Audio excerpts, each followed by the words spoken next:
मुसलमान होण या फिर सिख होण, भारत दे विच कोई भी अकलियत होवे ओदा जीना हुण तो नहीं शुरू तो ही मुश्किल है। भारतीय हुकूमत जिहड़ी है उन्हें हमेशा ताकत दे नशे दे विच रोजे अव्वल तो सिखां नूं दबाण दी भरपूर कोशिश कीती है। मोदी दी ये हिंदू फाशिस्ट हुकूमती पॉलिसियां ने सिख कम्यूनिटी नूं एक बेचैनी विच मुब्तला कर दिता है। ये जिहड़ा दिमागी मरीज नरेंद्र मोदी है, इन्हें अकलियतां नूं डराउण वास्ते धमकाउण वास्ते हमेशा ताकत दा इस्तेमाल कीता है। सिख बरादरी ने सड़कां ते निकल के एहतजाज भी कीता है। लोकां ने भारतीय हाई कमीशन दे उत्ते जिहड़ा भारतीय झंडा सी ਉਹਨੂੰ ਲਾ ਕੇ ਉਹਨਾਂ ਨੇ ਔਰ ਚੱਕ ਕੇ ਥੱਲੇ ਮਾਰਿਆ। ਸਿੱਖ ਕਮਿਊਨਿਟੀ ਦੇ ਵਿੱਚ ਇਹ ਜਿਹੜਾ ਫਲਦਾ ਫੁੱਲਦਾ ਜਿਹੜੇ ਰੱਦੇ ਅਮਲ ਹੈ ਨਾ, ਇਹਨੂੰ ਬਸ ਮਾੜੀ ਜਿਹੀ ਚਿੰਗਾਰੀ ਦੀ ਦੇਰ ਹੈ। ਜਿਹੜਾ ਉੱਠਣਾ ਹੈ ਉਹ ਮੋਦੀ ਸਰਕਾਰ ਨੂੰ ਰਾਸ ਨਹੀਂ ਆ ਰਿਹਾ ਤੇ ਮੋਦੀ ਸਰਕਾਰ ਉਹਨੂੰ ਬੜੀਆਂ ਅੱਖਾਂ ਚੁਰਾ ਚੁਰਾ ਕੇ ਦੇਖਦੀ ਹੈ।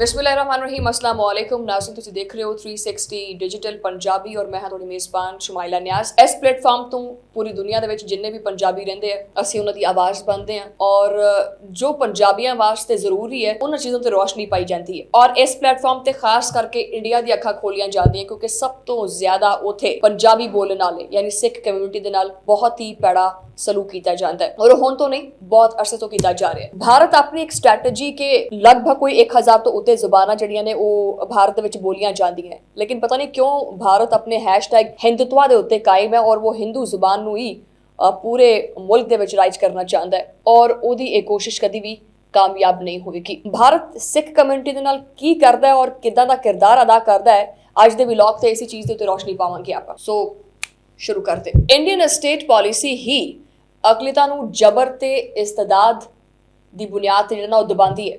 मुसलमान होण या फिर सिख होण, भारत दे विच कोई भी अकलियत होवे ओदा जीना हुण तो नहीं शुरू तो ही मुश्किल है। कदी ये अकलियतां ने जिहड़े अपने हकूक ते तहफ़ुज़ ने उन्हां वास्ते आवाज़ बुलंद कीती है ते भारतीय सरकार ख्वाह किसी भी पार्टी तो होवे उन्हें जिहड़ा ना जारहाना ज़ालमाना रवैया इख्तियार करते हुए उन्हां ते जुल्म कीते। भारतीय हुकूमत जिहड़ी है वो हिंदू अक्सरती वोट दे बलबूते ते बनदी है। उन्हें हमेशा ताकत दे नशे दे विच रोजे अव्वल तो सिखां नूं दबाण दी भरपूर कोशिश कीती है, इत्थे तक कि मजहबी जज्बात तक नूं मजरू कीता गया। मजहबी जज्बात नूं इंदिरा गांधी ने अपने पैरां थल्ले रोंदे है, इहदी तारीख तुसीं वेख सकदे हो। मोदी दी ये हिंदू फाशिस्ट हुकूमती पॉलिसियां ने सिख कम्यूनिटी एक बेचैनी विच मुब्तला कर दिता है। वो हुण तो नहीं बहुत अरसे तो बेचैन है। मोदी सरकार जिहड़ी है वो सिख लीडर नूं कतल करदी है, उन्हां दे खिलाफ प्रोपेगेंडास करदी है, सिख लीडर्स नूं साइडलाइन करके सरकारी पॉलिसियां ते तनकीद जिहड़ा करदा है उहनूं भी साइडलाइन कर दिंदे हैं। जदों किसान मूवमेंट मोदी दी जिहड़ा ना खिलाफ उठी है और उन्हां ते भी जिहड़ा वो तशद्दुद कीता गया और हमेशा भारत अपनी इसी हरधर्मी ते कायम रहिंदा और खास करके सिख कम्यूनिटी नूं निशाना बनाता है। ये जिहड़ा दिमागी मरीज नरेंद्र मोदी है, इन्हें अकलियतां नूं डराउण वास्ते धमकाउण वास्ते हमेशा ताकत दा इस्तेमाल कीता है। हिंदू अक्सर जिहड़ी है वो उहनूं जिहड़ियां बाकी अकलियतां ने उहनूं भी अपने अंदर जम करना चाहती है ताकि भारत दे विच हिंदुआं दा दायराकार मजीद वसी हो सके और वो जिहड़े है ना सिर्फ हुण बल्कि भारत दे विच बल्कि भारत दी सरहद तो बाहर निकल के भी इंडिया हुण गुंडागर्दी करदा फिरदा है।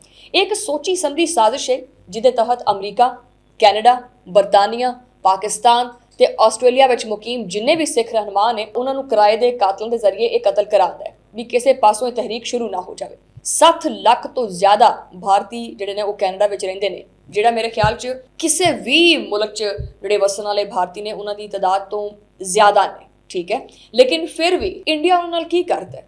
मोदी सरकार ने कैनेडा दी इस मेहमान नवाजी नूं जवाब इस तरह दिता कि उन्हां दा अमन खराब किया और उत्थे जिहड़े रहायशी सिख लीडर ने, तुहानूं याद होएगा दीप सिंह नूं 18 जून 2023 नूं एक गुरुद्वारे दे बाहर कतल करवा दिता गया। पहले तो सिर्फ अंदर खाते चल रहा सी, हुण बाहर हदूद चों बाहर निकल भी कतल करा रहे हैं। अज दी जिहड़ी नौजवान नस्ल है वो मोदी दे इस रवैये तो बड़ी बेचैन नजर आती है और इस नस्ल दे विच भी खालिस्तान वास्ते उही जज्बा है जिहड़ा इन्हां दे प्यो दादियां दे विच सी। ये समझदे कि जी खालिस्तान की तहरीक जी बंद हो गई, लेकिन खालिस्तान की तहरीक चलती रहेगी। खालिस्तान का नज़रिया और अदी तरवीज जी है हुण दिन ब दिन मजीद परवान चढ़ती जा रही है और नौजवानों के विच ये खालिस्तान की तहरीक खासी जोर पकड़ती नजर आ रही है और काफ़ी मकबूल होती जा रही है। एक नौजवान बेहद मकबूल सिख रहनुमा अमृतपाल सिंह सिंधु जो कि मशहूर सिख लीडर जरनैल सिंह तो बहुत मुतासर है, वो उन्होंने फॉलो भी करता है। हुण ओहदी अगे सीन तुसीं ये देखो ਕਿ ਭਾਰਤ ਨੇ ਹਸਬੇ ਮਾਮੂਲ ਇਹ ਚੀਜ਼ ਕਰਦੇ ਹੋਏ ਅੰਮ੍ਰਿਤਪਾਲ ਨੂੰ ਵੀ ਦਹਿਸ਼ਤਗਰਦ ਕਰਾਰ ਦੇ ਦਿੱਤਾ ਹੈ। ਜਿਹੜਾ ਆਪਣੇ ਆਬਾਓ ਅਜਦਾਦ ਨੂੰ ਮੰਨੇ ਜਾਂ ਉਹਨਾਂ ਦੀਆਂ ਤਾਲੀਮਾਤ ਨੂੰ ਲੈ ਕੇ ਚੱਲੇ ਉਹ ਦਹਿਸ਼ਤਗਰਦ ਹੈ। ਉਹਨੂੰ ਗ੍ਰਿਫਤਾਰ ਕਰ ਲਿਆ ਤੇ ਉਸ ਗ੍ਰਿਫਤਾਰੀ ਦੇ ਖਿਲਾਫ ਪੂਰੀ ਦੁਨੀਆ ਦੇ ਵਿੱਚ ਸਿੱਖ ਬਰਾਦਰੀ ਨੇ ਸੜਕਾਂ ਤੇ ਨਿਕਲ ਕੇ ਇhtਜਾਜ ਵੀ ਕੀਤਾ ਹੈ ਅੰਮ੍ਰਿਤਪਾਲ ਸਿੰਘ ਵਾਸਤੇ। ਲੰਡਨ ਦੇ ਵਿੱਚ ਇਸ ਇhtਜਾਜ ਦੀ ਜਿਹੜੀ ਸ਼ਿੱਦਤ ਹੈ ਉਹਦਾ ਰੱਦ-ਏ-ਅਮਲ ਇਸ ਤਰ੍ਹਾਂ ਸਾਹਮਣੇ ਆਇਆ, ਇਸ ਗ੍ਰਿਫਤਾਰੀ ਦਾ ਜਿਹੜਾ ਰੱਦ-ਏ-ਅਮਲ ਹੈ ਉਸ ਤਰ੍ਹਾਂ ਸਾਹਮਣੇ ਆਇਆ ਕਿ ਲੋਕਾਂ ਨੇ ਭਾਰਤੀ ਹਾਈ ਕਮਿਸ਼ਨ ਦੇ ਉੱਤੇ ਜਿਹੜਾ ਭਾਰਤੀ ਝੰਡਾ ਸੀ ਉਹਨੂੰ ਲਾ ਕੇ ਉਹਨਾਂ ਨੇ ਉਹ ਚੱਕ ਕੇ ਥੱਲੇ ਮਾਰਿਆ। ਸਿੱਖ ਕਮਿਊਨਿਟੀ ਦੇ ਵਿੱਚ ਇਹ ਜਿਹੜਾ ਫਲਦਾ ਫੁੱਲਦਾ ਜਿਹੜਾ ਰੱਦ-ਏ-ਅਮਲ ਹੈ ਨਾ, ਇਹਨੂੰ ਬਸ ਮਾੜੀ ਜਿਹੀ ਚਿੰਗਾਰੀ ਦੀ ਦੇਰ ਹੈ। ਜਿਹੜਾ ਉੱਠਣਾ ਹੈ ਉਹ ਮੋਦੀ ਸਰਕਾਰ ਨੂੰ ਜਿਹੜਾ ਨਾ ਉਹ ਰਾਸ ਨਹੀਂ ਆ ਰਿਹਾ ਤੇ ਮੋਦੀ ਸਰਕਾਰ ਉਹਨੂੰ ਬੜੀਆਂ ਅੱਖਾਂ ਚੁਰਾ ਕੇ ਦੇਖਦੀ ਹੈ। ਭਾਰਤ ਹਮੇਸ਼ਾ ਹਸਬੇ ਆਦਤ ਤੇ ਆਪਣੀ ਰਵਾਇਤ ਦੇ ਮੁਤਾਬਿਕ ਇਹ ਸਾਰੀਆਂ ਚੀਜ਼ਾਂ ਦਾ ਇਲਜ਼ਾਮ ਜਿਹੜਾ ਹੈ ਉਹ ISI ਤੇ ਲਾ ਦਿੰਦਾ ਹੈ। ISI ਦੀਆਂ ਜਿਹੜਾ ਨਾ ਉਹ ਇਲਜ਼ਾਮ ਲਾ ਕੇ ISI ਤੇ ਆਪਣੀ ਆਵਾਮ ਦੇ ਨਜ਼ਰਾਂ ਦੇ ਵਿੱਚ ਉਹਨਾਂ ਨੇ ਇਹ ਧੂਲ ਚੌਂਕਦਾ ਹੈ ਕਿ ਅਸੀਂ ਕੁਝ ਵੀ ਨਹੀਂ ਕਰਦੇ। ਭਾਰਤ ਦੇ ਵਿੱਚ ਜੋ ਵੀ ਇੰਤਸ਼ਾਰ ਫੈਲਾਇਆ ਜਾਂਦਾ ਹੈ ਜਾਂ ਸਿੱਖ ਕਮਿਊਨਿਟੀ ਦੇ ਨਾਲ ਜੋ ਕੁਝ ਕੀਤਾ ਜਾ ਰਿਹਾ ਜਾਂ ਖਾਲਿਸਤਾਨ ਦੇ ਬਾਰੇ ਚ ਜੋ ਕੁਝ ਕੀਤਾ ਜਾ ਰਿਹਾ ਉਹ ਜੀ ਸਾਰਾ ਕੁਝ ISI ਕਰਾਂਦੀ ਪਈ। ਲੇਕਿਨ ਹਕੀਕਤ ਇਹ ਹੈ ਕਿ ਖਾਲਿਸਤਾਨ ਤਹਿਰੀਕ ਭਾਰਤੀ ਹਕੂਮਤਾਂ ਨੂੰ ਆਪਣੀਆਂ ਕਰਤੂਤਾਂ ਦਾ ਸ਼ਾਖਾਸਾਨਾ ਨਜ਼ਰ ਆਉਂਦੀ ਹੈ।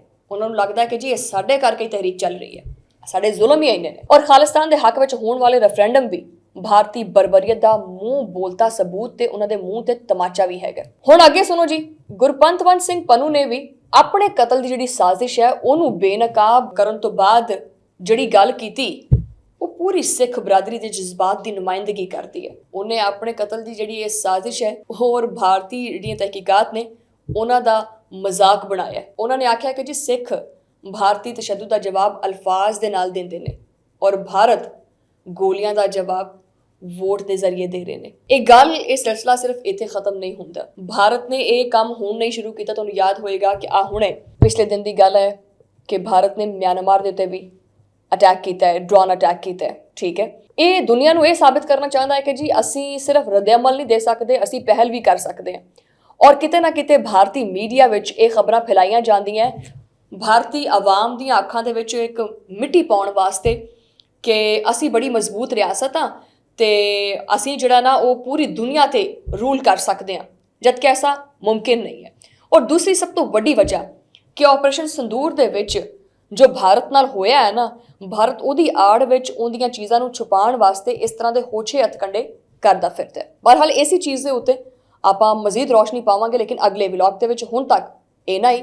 ਮੈਨੂੰ ਤੇ ਤੁਸੀਂ ਇਜਾਜ਼ਤ, ਤੁਹਾਡਾ ਮੁਲਾਕਾਤ ਹੋਏਗੀ ਅਗਲੇ ਵਲੌਗ ਦੇ ਵਿੱਚ। ਉਦੋਂ ਲਈ ਅੱਲਾ ਨਿਗਹਿਬਾਨ।